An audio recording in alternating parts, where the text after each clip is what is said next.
গরম দিয়ে দিছে, কুসুম গরম পানি হবে পিঠা বানানোর জন্য। আটা গুলাচ্ছের ভিতরে নুন দিয়ে দিছে আর চুলায় কুসুম গরম পানি। এটা 4 ঘন্টা ভিজাই থুইছিল আগে থেকে।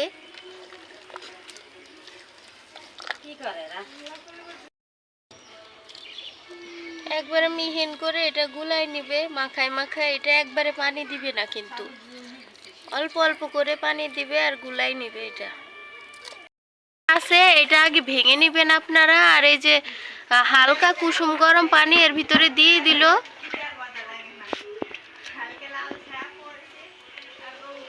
এটা এখন ভালোভাবে গুলাইলে এই ব্যাটারটা তৈরি হয়ে যাবে পিঠা বানানোর জন্য। চিতই পিঠা বানানো হবে মাটির খোলায়।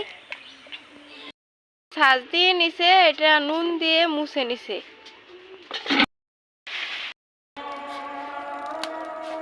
পিঠা দিয়ে দেওয়া হচ্ছে মাটির খোলায় চিতই পিঠা।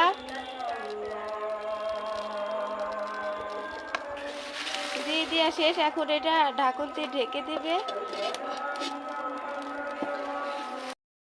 পিঠা যে হয়ে গেছে, দেখেন চিতই পিঠা কি সুন্দর ফুলছে, দেখছেন? আমার মা পিঠা ভেঙে দেখাচ্ছে, দেখেন কি ফুলকো হয়েছে, ভিতরে কিন্তু কাঁচা নাই। পিঠা কিন্তু মসমসে হয়েছে। দেখেন সমস্ত পিঠা আপনাদের দেখিয়ে দিচ্ছি। এভাবে যদি আপনারা বানান, আপনাদেরও পিঠা এমন ফুলকো হবে।